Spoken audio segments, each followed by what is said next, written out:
Hey guys, welcome back. Today we're back in the kitchen.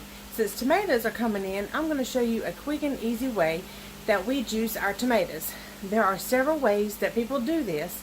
A lot of people will just blanch the tomatoes. They'll put them in a bowl. They'll use the immersion blender and just blend it all up and make juice. Other people will run it through a juicer, and most of the old ways are going to be done the way that I'm doing it, using a food mill. So I'm going to show you the way that I've always done it, the best way that I have found to do it. The last few years I have used a juicer, but of course it's going to pull out the juice, which is the watery part of it, and I think that's what was happening to my tomato juice. I don't have any more in here. I'd show you real quick. But whenever you make tomato juice, it separates. And I was getting like this much meat in the bottom and this much water on top. And I think it was because I was using my juicer. And because I was debating on whether to do that again this year, thinking that my tomatoes may just be a high volume of water variety. And then I thought, well, maybe it's the juicing part of it, and it's taking a lot of that pulp out, which is what it's supposed to do. It was just taking more than I wanted it to out. So I'm going to show you with the food mill what it does, and this does get out the seeds. We do have to core it. It's a couple more steps. It's easy, and we don't even have to water bath it because tomatoes are so high in acidity that we don't have to water bath it. They seal themselves, and we've always done it this way, and we're not going to change it now. But if you feel comfortable and you want to water bath it, you do your pints for 10 minutes and your quarts for 15, just like the lowest processing time for any other high acidity vegetable. So we're fixing to get started. Don't forget to go ahead and get your jars clean and sterile, and your lids and your rings available, along with your funnel and your canning salt. And that's all the supplies that you will need for this.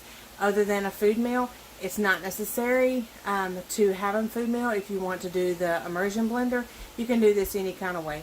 But what first we're going to do is take the core out and slice the skins. So for this, we've got to get started with a big pot here of water and get it boiling so we can take the skins off. So we've got a few of the select tomatoes here. This is a big beef variety. This is my biggest one. It's 1 pound, 4 ounces. I weighed it and posted the picture on Instagram. Follow me on Instagram if you're not following me. Alright, so these are the select tomatoes that I have out. We're going to use what's called a paring knife. Which is this. This is called a paring knife.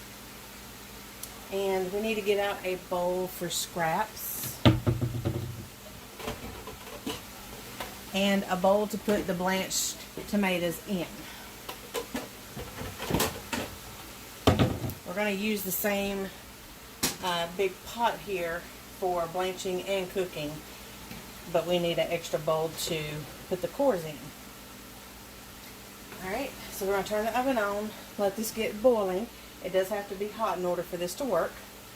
In the meantime, we're going to core our tomatoes, and what it means is we're going to take this middle section out. I hold my knife like this. We go down in the side and point towards the middle, and you'll kind of feel it cut on the inside. Alright, so we've got to core it out. Sometimes it takes a little second to work it on out, especially with one like this. It's kind of dented in, kind of deep.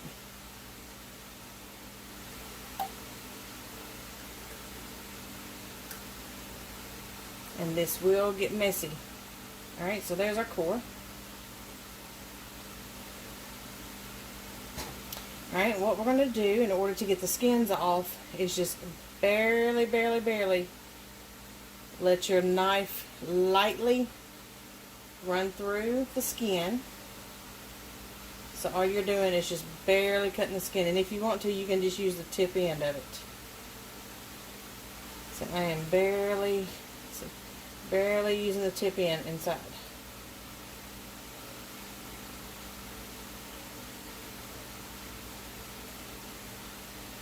And I go all the way around from edge to edge, making an X. You can see that. Alright, so I'm going to go ahead and do that for the rest of them. We're going to core them and score them. And we're going to wait for the water to heat up.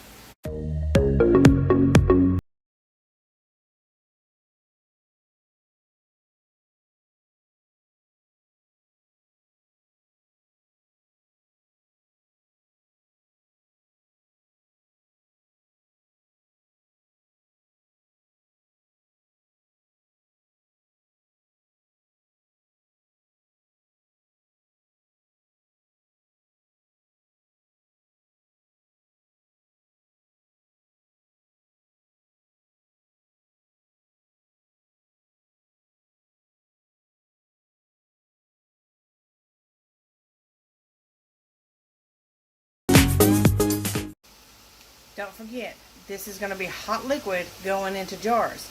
So you need to warm your jars up. And the way I do mine is I set my oven on warm and I put them in there on a cookie sheet.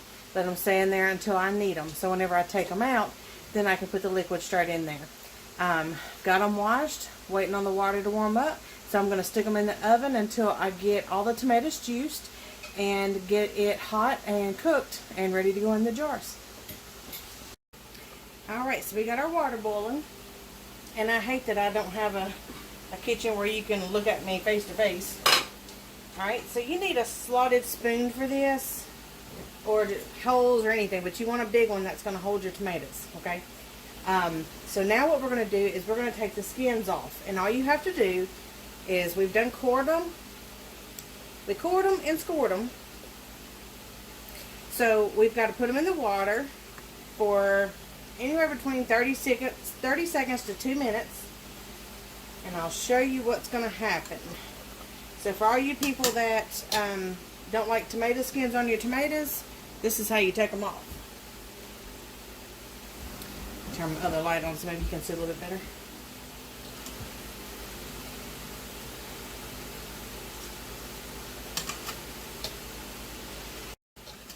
Alright, so here's what's going on. The skins are coming up and peeling back where we cut them. That's it. So this is the extra bowl. We got to put them over here because I am not touching that. It is hot. And also these little spots right here at the bottom of the tomato, little brown spots, they may be a little hard just to peel it off. So you want it to cool off a little bit so you can handle it. And any green spots, like on the shoulders, around there where it was stuck on the stem, that may be a little harder to get off as well. You will see what I'm talking about whenever you start doing this. So we're just going to lower them down in there. And we're not cooking them, we're just getting them hot so the skins pop off.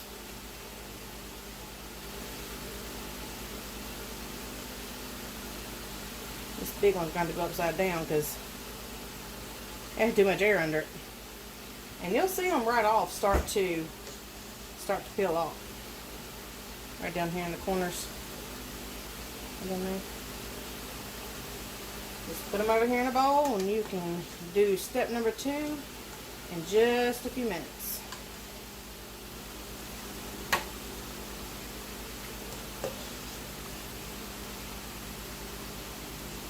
Alright, so I'm going to get these finished up real quick. Whew. And then we'll come back and finish the next step.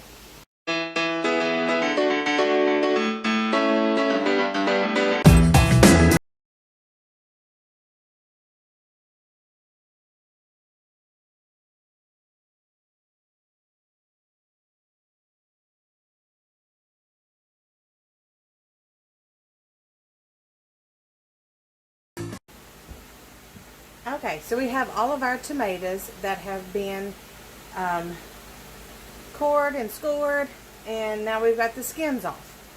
Well, we've blanched them in the hot boiling water to get the skins off. So I'm going to let them sit there for just a few minutes and let them cool off because they are super hot. They're not cooked or anything.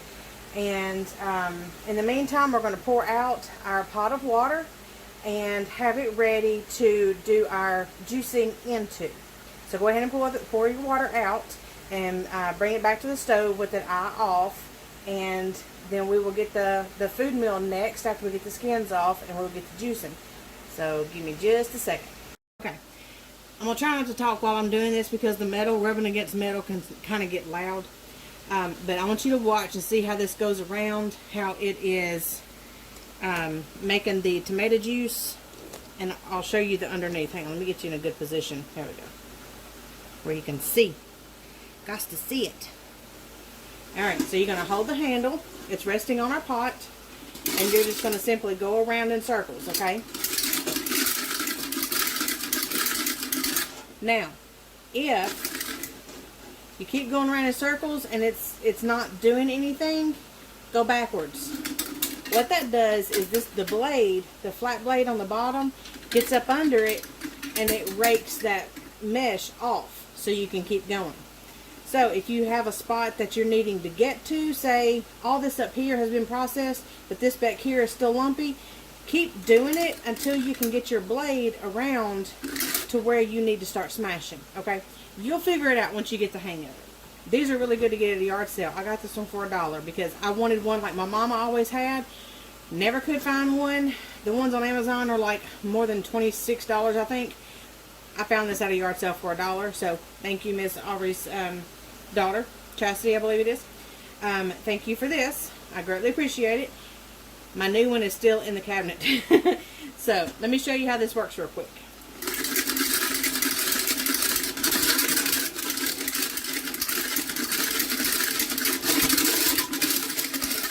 This is not in hyperlapse.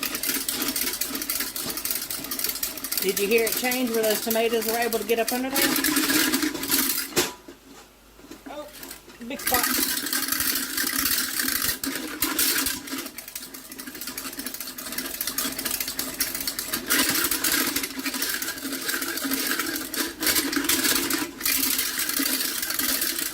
Alright, let's see what we got so far. See if you guys can see in there. See, we've got a good little bit going on. And it doesn't even look like the tomato has done much. Alright, so I'm going to finish these up. So you don't have to sit here and listen to me do this the whole time. I'm going to finish these up and I will bring you back as soon as I get all the juice done. And we will get to cooking next.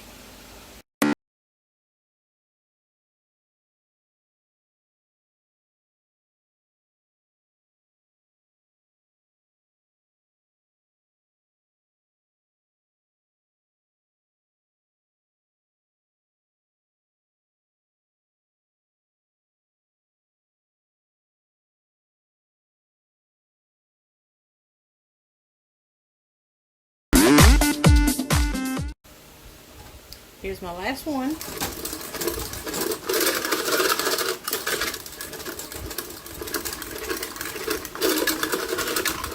Alright, so as you back up, I didn't show y'all this to empty it. Back up and then dump it in your bucket. And you can take the juice that's left in the bowl and just run it through your meal. It'll act as a colander.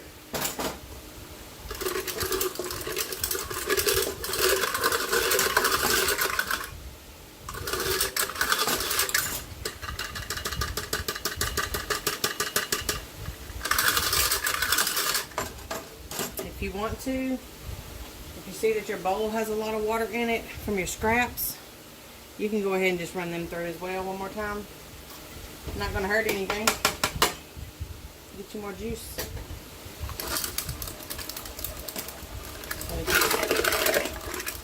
So go around and run everything back through. Give it one more good squish.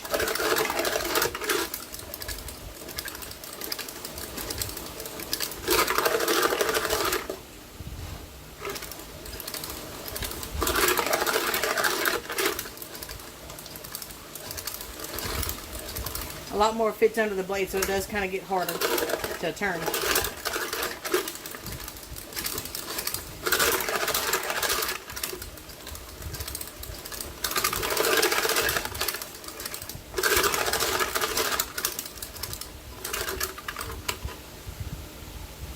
piece of tomato that didn't even get squished.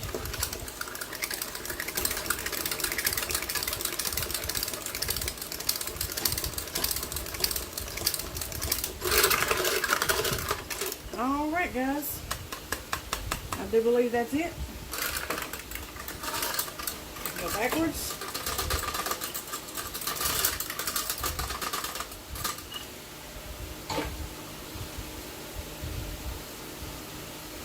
And I'll advise you to go ahead and get your bowls and stuff cleaned up, because if you've ever done tomatoes before, once your tomatoes get dried on there, they're a booger to get off, unless you have to soak them or something like that. But anytime you're doing canning or whatever, go ahead and just wash it as you go, because especially when you get to doing jams and jellies, whoo, this sugar and pectin, this stuff ain't no joke. So just go ahead and clean up as you go. I'm gonna go ahead and sit this in some water, and I went ahead and whenever I washed my jars, left the water in there. That's what I've been rinsing my hands off with, just to get the tomatoes off my hands. Set these in there. Throw the scraps out to your chickens or pigs or something like that. Compost, whatever you're doing. Mine probably go to the chickens, but go ahead and get this stuff washed up. Alright, so you see all that juice we got, and it's about halfway up. Good little bit.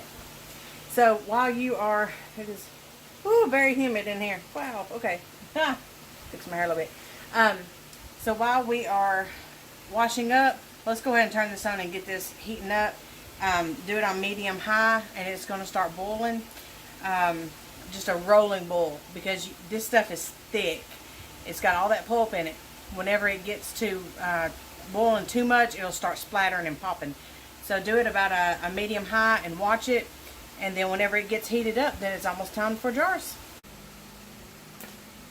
So if y'all watch my other canning videos, you know I hate these bags.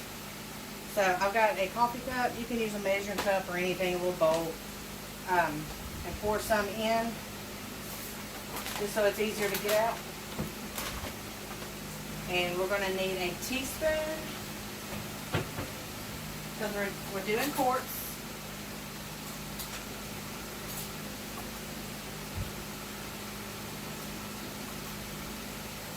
Make sure the kids put it back on here. Yep, there it is. Teaspoon quarts, half a teaspoon for pints. Alright, so we can cut our oven off. It's on warm. And get our jars out. You never know how many you're going to need. I'm probably guessing this is going to be about 4 quarts that we got here.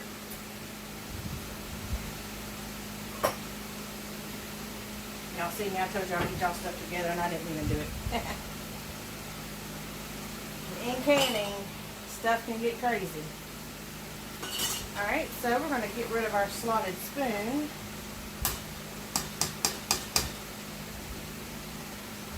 Throw it in our sink of water. And get a ladle. Alright, let's go ahead. Let's start with 3. See how far we get.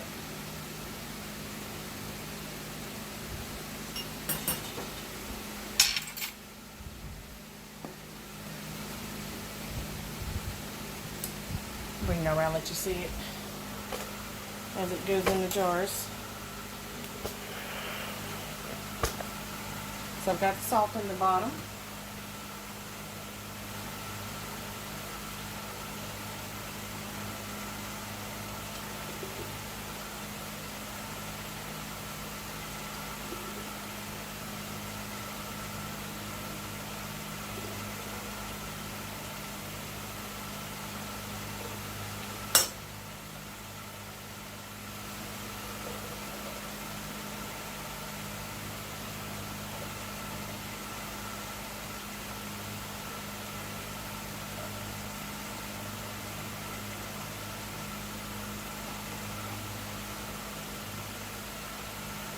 And I go up to the bottom of the rim. And you want to make sure that your salt is stirred up enough and it doesn't stick to the bottom. Just take a butter knife, stir it up some, get it all incorporated.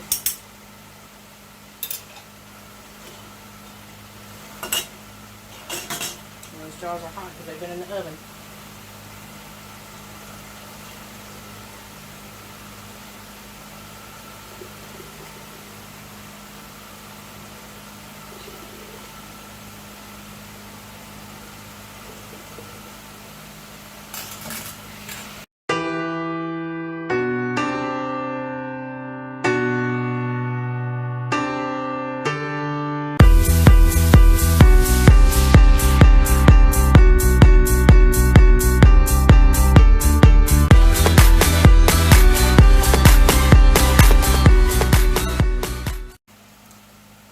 So that got us 3 quart jars, and we need to take a clean wet rag, wipe the rims off, make sure there's nothing on the lids, on the rims, edge of the jars. Take your little magnet stick, put you a lid on there.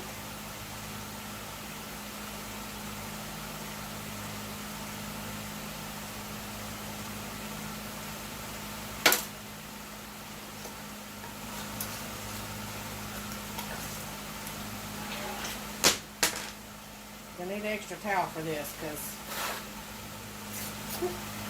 these are hot. And you want them finger tight, just a little bit past finger tight.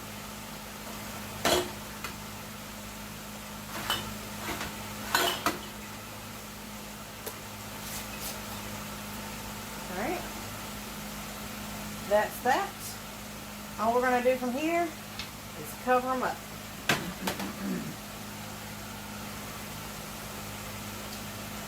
Move this out of the way just a little bit. I'm going to sit them here on the stove because it does stay warm right here, especially with me canning and cooking and all that stuff so much. That's hot. Move that out of the way. So there they are. Pretty, pretty.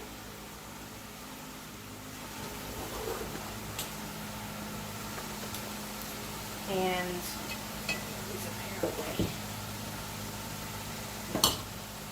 I'm going to do like a little triangle here. Remember to leave you about 1 inch of space in between your jars. And then we're going to cover these real good. Just remember, don't bump the tops of them. Keep them covered. So they're going to sit there overnight, and like in the other videos, you'll hear the popping whenever they seal. If they happen to not seal, you can dump them back in a pan or a pot and heat it back up just to boiling. Put it back in your jars after you rinsed them out. Put it back in your jars, and you can go ahead and water bath it just to make sure that it does get hot enough. Like I said, I've never had a problem with this, and don't plan on changing it. So if you would like to follow it, I would highly recommend it. If you feel comfortable water bathing it, go ahead. Like I said, pints 10 minutes, quarts 15 minutes. And all that does is it just keeps it hotter longer and kills more bacteria. But we've never had a problem with it doing it this way. And I've got just a little bit left. Just a little bit. Just enough to throw a cracker or two in there and eat that. Usually Preston eats it, but he's not here right now. So Mommy gets to eat it. And so tomorrow, these will be finished. Let me see if I can show you my other ones. I did the other day. I actually did 2 the other day. Yep. Here they are. Here's one. And all my other goodies there. But here's one. And I was going to show you. This will separate. This is water. And my other ones... Let me run outside and get one of the other ones. So here you can see the difference in them. This one is the other day's. This was 2020. And this is last year's. And you can see where I use the juicer. All of this down to here is nothing but water. So whenever I use this in a soup, I usually pour all of this off and just use the meat of it. So with this one, you can use all this. You can like just kind of shake it up, and it doesn't take much to aggravate it at all. You can see it kind of went up.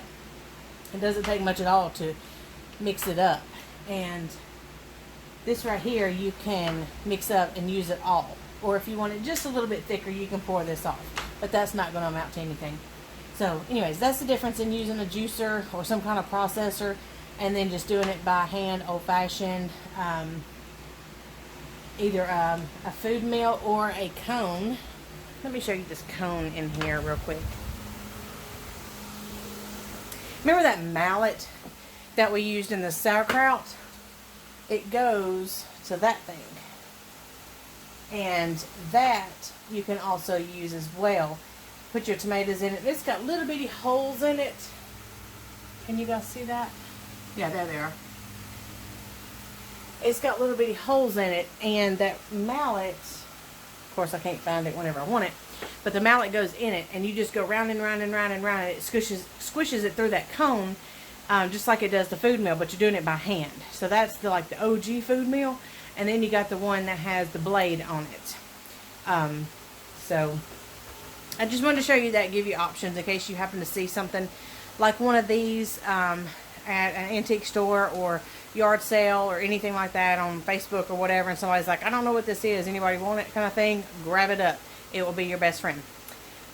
So that is it. That is all there is to tomatoes. So you've got to core them, you've got to skin them, you've got to blanch them to take the skins off. Then you have to kind of tear them up or cut them up, put them in the food mill, or if you want to use a processor, that's fine too, or an immersion blender. You process it however you want to. Get the juice to boiling, put it in jars, and you need a teaspoon for quarts of salt, Canon salt, Himalayan salt, anything that is non-iodized. You can use any kind of salt. Lid rings, cover them bad boys up, and you're good to go. If you want to water bath them, 10 minutes for pints, 15 minutes for quarts.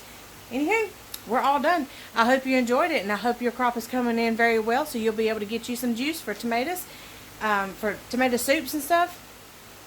I hope you guys have a good weekend, and may God bless your garden as much as He has ours. Stay cool. And we will see you guys next time. God bless you. We love you guys. Bye-bye.